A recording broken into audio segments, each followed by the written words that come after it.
Hello friends, welcome back to our channel the teaching hub. आज की इस video में हम पढ़ेंगे chapter 2 inverse trigonometric function class 12th का। बहुत इंपॉर्टेंट चैप्टर है क्लास 12th के लिए।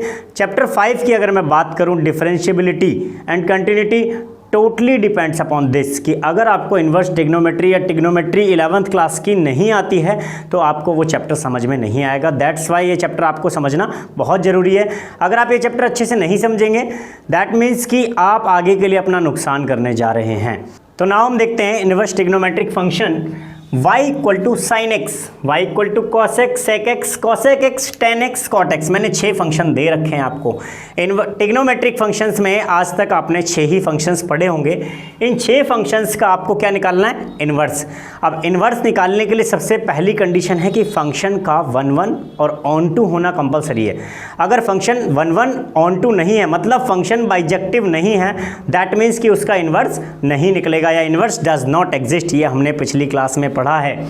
तो अब मैं बात करूं अगर साइन एक्स की, पहला मैंने ग्राफ लिया है साइन एक्स का। साइन एक्स का ग्राफ आपने 11th क्लास में देखा होगा, ऐसा होता है। इस ग्राफ में क्या ये फंक्शन बाइजेक्टिव है? चेक करते हैं इसे। तो अगर हम इसे बाइजेक्टिव चेक करें सबसे पहले, तो यहाँ से यहाँ तक की अगर मैं लिमिट इसमें सेट करूँ तो सिर्फ यहाँ पर ये फंक्शन बाइजेक्टिव है। कैसे मैं चेक करता हूँ ज़रा, यहाँ देखते हैं। ये वैल्यू y की सेम है और यहाँ पर x की वैल्यू अलग अलग है। दोनों जगह x की वैल्यू क्या है? अलग अलग। मतलब है आपका fx1 इक्वल टू fx2 और x1 is not equal to x2। मतलब fx1 इक्वल टू fx2 हो गया और x1 not equal to x2 आ रहा है। That means it is a many one function, it is not a 1-1 function. और अगर ये 1-1 नहीं है तो इसका मतलब इसका इन्वर्स नहीं निकलेगा। तो इसको 1-1 बनाने के लिए हमें यहाँ पर एक लिमिट सेट करनी पड़ती है जो -π/2 से π/2 के बीच में लिमिट सेट करिए, जिसके बीच में ये फंक्शन 1-1 है। और ऐसे इस इंटरवल के बीच में भी 1-1 हो जाएगा, यहाँ से और यहाँ तक। अगर मैं देखूँ तो यहाँ पर भी ये फंक्शन 1-1 होगा, एक इस इंटरवल में और एक इस इंटरवल में। यहाँ -π/2 से π/2 के बीच में होगा और यहाँ पर आपका π/2 से 3π/2 के बीच में। ये दोनों फंक्शंस के बीच में आपका क्या आ रहा है? इन्वर्सिबल आ रहा है। इधर भी कोई एक बन सकता है, आगे भी बन सकता है। ऐसे बहुत सारी रेंज आपकी सेट हो जाएंगी जिससे ये डिसाइड होगा कि ये फंक्शन इन्वर्सिबल है सिर्फ उस पर्टिकुलर रेंज के लिए। तो सब ने मिलके एक प्रिंसिपल रेंज क्या रखा? एक प्रिंसिपल रेंज रख दी इनके लिए, जिससे कि आपका क्या होगा, जिससे आपका सबके लिए आइडियल एक रेंज सेट हो जाए कि हाँ, हमें इसी फंक्शन इसी रेंज में चेक करना है कि ये फंक्शन इन्वर्सिबल है या नहीं है। तो उस रेंज क्या सेट करी गई है? -π/2 से π/2। तो -π/2 से π/2 के बीच में ये फंक्शन 1-1 और ऑन टू दोनों हैं। दैट मीन्स कि इसका जो इन्वर्स निकलेगा -π/2 से π/2 के बीच में ही निकलेगा। कोई भी वैल्यू इसके बाहर या इसके पहले या इसके बाद नहीं आएगी। क्लियर है? तो यहाँ से अगर मैं बात करूँ तो डोमेन जो होता है आपका ट्रिग्नोमेट्रिक फंक्शंस का, साइन एक्स का, वो होता है रियल नंबर। और रेंज जो होती है -1 से 1, मिनिमम वैल्यू -1 और मैक्सिमम 1 होती है। ये मैंने आपको इसमें शो कर रखा है। लेकिन अगर मैं y equal to sine inverse x का ग्राफ बनाऊँ तो फिर से ये ग्राफ कुछ इस तरीके से बनेगा उल्टा। और यहाँ पर भी जो हमें लिमिट सेट करनी होगी वो कितनी सेट करनी होगी? -π/2 से π/2। तो सिर्फ इतना ग्राफ पे ये फंक्शन क्या है? इन्वर्सेबल है। और यहाँ पर जो डोमेन है, मैं आपको बता दूं कि जो ट्रिग्नोमेट्री वाले फंक्शंस का रेंज होगा वो आगे जाके इसका डोमेन बनेगा। और रेंज जो बनेगी वो उसके हिसाब से बनेगी जिस हिसाब से फंक्शन 1-1 और ऑन टू होगा, मतलब बाइजेक्टिव कहलाएगा। उसके हिसाब से इसकी रेंज सेट की जाएगी हर ट्रिग्नोमेट्रिक फंक्शंस के लिए। मैं बात करता हूँ यहाँ पर, तो डोमेन कितनी हो गई? -1 से 1 इन्वर्सेबल फंक्शन की। और रेंज कितनी हो गई? -π/2 से π/2 साइन इनवर्स x की। क्लियर है? नोटेड। नाउ हम देखते हैं second function y equal to cos x. तो कॉस एक्स का जो ग्राफ होता है वो यहाँ से स्टार्ट होता है, cos 0 पे 1, cos 90 पे 0। क्लियर है? अब cos की जो डोमेन होती है वो होती है रियल नंबर्स और cos की जो रेंज होती है वो होती है सेम एज साइन। साइन और cos की डोमेन और रेंज सभी सेम होती हैं, दोनों -1 से 1।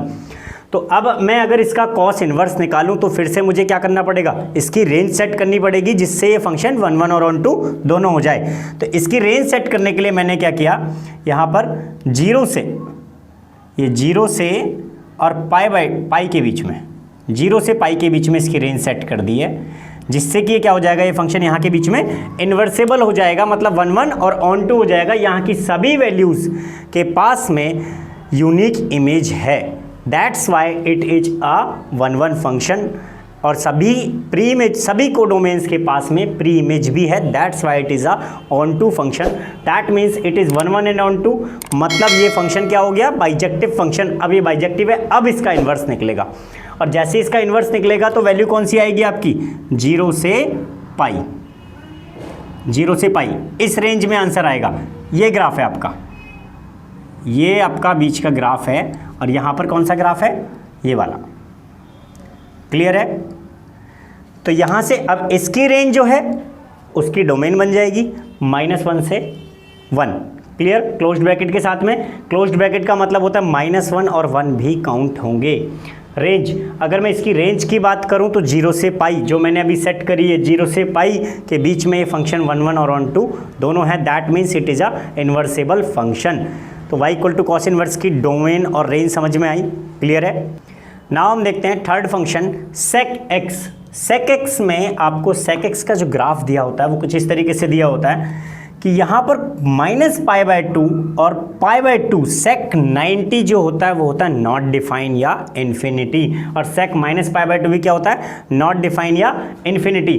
sec 3π/2 भी क्या होगा, नॉट डिफाइन या इन्फिनिटी। तो सबसे पहले सेक की जो डोमेन होती है वो होती है रियल नंबर -2n + 1 π/2, मतलब जितनी भी π/2 की फॉर्म्स हैं उन सभी को माइनस कर दे, क्योंकि उन सभी पे इस फंक्शन की वैल्यू क्या होगी, इन्फिनिटी।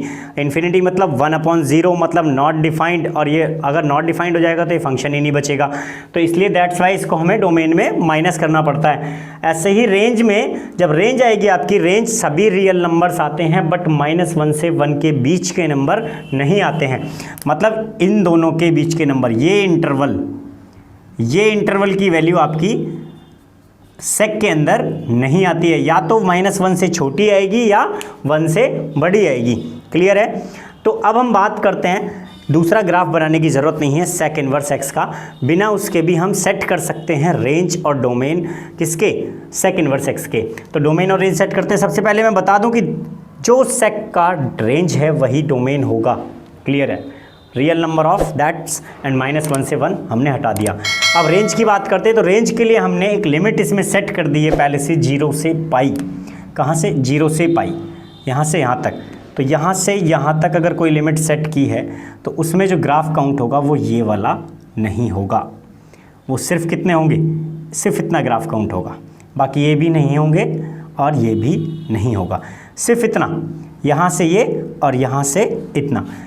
इसके बीच में एक वैल्यू है π/2, π/2 पे ये वैल्यू इन्फिनिटी है, दैट मीन्स π/2 काउंट नहीं होगा। तो 0 से पाई जो हमने रेंज सेट की है उसमें π/2 हमने माइनस कर दिया, इसको नहीं ले सकते। तो ये फंक्शन अब क्या हो गया, 1 1 और ऑन टू दोनों हो गया, दैट मीन्स ये बाइजेक्टिव फंक्शन हो गया। अब इसका इन्वर्स पॉसिबल है किसके बीच में, 0 से π/2 के बीच में, बट 90 को छोड़ के। क्लियर है? तो इसकी डोमेन और रेंज निकल के आ गई। नाम देखते हैं फोर्थ फंक्शन आपको दिया y equal to cosec x. Cosec x का ग्राफ होता है आपका ये। तो यहाँ पर आपको फिर से एक ही काम करना है कि आपको डोमेन जो दे रखा है इसका क्या है, रियल -n मतलब पाई की जितनी भी फॉर्म्स है, यहाँ पर जो फंक्शन है वो इन्फिनिटी है, दैट मीन्स इसको n को हमने इसलिए माइनस कर रखा है। बाकी सभी रियल नंबर्स इसके क्या होंगे, डोमेन होंगे। रेंज जो निकल के आएगी वो -1 से 1 के बीच में नहीं निकल के आएगी, फिर से ये एरिया आपका फिर से नेगोशिएट कर दिया जाएगा, इतने हिस्से की कोई भी वैल्यू आपके बीच में नहीं आएगी। क्लियर है? तो रेंज ये हो गई। अब हम इन्वर्स निकालेंगे तो इसके लिए फिर से हमें क्या सेट करना पड़ेगा, रेंज सेट करनी पड़ेगी। अब रेंज सेट करेंगे तो रेंज सेट करने के लिए अब रेंज सेट हुई है आपकी -π/2 से π/2। क्लियर है? π/2। तो यहाँ से यहाँ तक की रेंज सेट हो गई। तो ये ग्राफ आपका अब हट जाएगा, ग्राफ सिर्फ कितना लिया जाएगा, इतना, ये भी नहीं काउंट होगा, मैंने बताया था आपको और कोई इंटरवल नहीं लेंगे हम, तो सिर्फ इतना ग्राफ काउंट होगा। इतने ग्राफ में आपके पास क्या है, -π/2 से π/2 के बीच में, तो इसकी जो रेंज है वो उसकी डोमेन होगी, ये हर बार फिक्स है। अब इसकी रेंज निकालने के लिए हमने लिया -π/2 से π/2 और हमने 0 को माइनस किया है क्योंकि 0 पे ये फंक्शन नॉट डिफाइंड हो रहा है। दैट मीन्स कि अगर नॉट डिफाइंड हो जाएगा फिर से वो फंक्शन ही नहीं बचेगा, इसलिए हमने 0 को क्या किया, माइनस किया है। क्लियर? आई होप सभी को समझ में आ रहा होगा। नाउ हम बात करते हैं फिफ्थ फंक्शन की। फिफ्थ फंक्शन है आपका y = 10x। तो 10x का जो ग्राफ होता है आपका वो कुछ इसका तरह होता है। डोमेन जो है 10 की वो है रियल -2n+1 π/2। यहाँ पर फिर से π/2 की फॉर्म को हमारा माइनस कर दिया गया, मतलब 90 की जितनी भी फॉर्म्स हैं, 90 के जितने भी मल्टीपल्स हैं, उन सभी पर जो 10 की वैल्यू है वो क्या होती है, नॉट डिफाइंड। दैट्स वाई यहाँ पर क्या कर दिया गया, 90 की फॉर्म को माइनस कर दिया गया है डोमेन में। और रेंज क्या है, रेंज तो सभी रियल नंबर्स हैं, यहाँ क्लियरली लिख रहा है -∞ से +∞ तक आपकी रेंज जा रही है, तो all real numbers are range. अब मैं बात करूं इन्वर्सेबल फंक्शन की, तो इन्वर्स के लिए हमें फिर से जो इसकी रेंज होगी वो डोमेन हो जाएगी उसकी रियल नंबर, बट रेंज निकालने के लिए उसका फंक्शन का 1 1 1 2 होना जरूरी है। 1 1 1 2 के लिए इसकी रेंज जो सेट की है हमने -π/2 से π/2, सिर्फ इतने बीच की रेंज सेट की है। इतने बीच में जो -π/2 और π/2 है, एट दिस इंटरवल ये वैल्यू काउंट नहीं होगी क्योंकि इस पॉइंट पर ये वैल्यू क्या है, नॉट डिफाइंड। तो यहाँ पर -π/2 से π/2 के बीच में ओपन इंटरवल लिए गए हैं क्योंकि ओपन इंटरवल में -π/2 और π/2 काउंट नहीं होता है। क्लियर है? नाउ हम बात करते हैं सिक्स फंक्शन की। सिक्स फंक्शन में आपको दे रखा y = cot x। cot x का जो ग्राफ होता है वो कुछ इस कदर होता है। cot x में सभी पाई की फॉर्म में, मतलब मल्टीपल ऑफ पाई या मल्टीपल ऑफ 180, इन सभी फॉर्म्स में क्या होगा, ये cot की वैल्यू क्या होती है, नॉट डिफाइंड। दैट मीन्स इसलिए इसकी डोमेन में क्या कर दिया जाता है, n पाई को माइनस कर दिया जाता है। अब मैं बात करता हूं कि यहाँ पर रेंज क्या होगी, सभी रियल नंबर्स -∞ से +∞ तक कोई भी आंसर आ सकता है। ये बात हुई कॉट की। लेकिन अगर हम बात करें कॉट इनवर्स x की, तो फिर से इसके लिए हमें क्या सेट करना पड़ेगा, इसकी रेंज सेट करनी पड़ेगी। डोमेन तो क्लियर है कि इसकी रेंज उसके डोमेन हो जाएगी रियल नंबर। रेंज सेट करने के लिए हमें 0 से π के बीच में इसकी रेंज सेट होगी। किसके बीच में, 0 से π के बीच में। But at 0 and π it is not defined. That means कि 0 से π के बीच में इंटरवल तो रहेंगे बट 0 और π काउंट नहीं होंगे, इसलिए यहाँ पर ओपन इंटरवल लगा है। क्लियर? आई होप सभी को ये वीडियो पसंद आई होगी। चैनल को सब्सक्राइब करना और वीडियो को लाइक करना ना भूलें।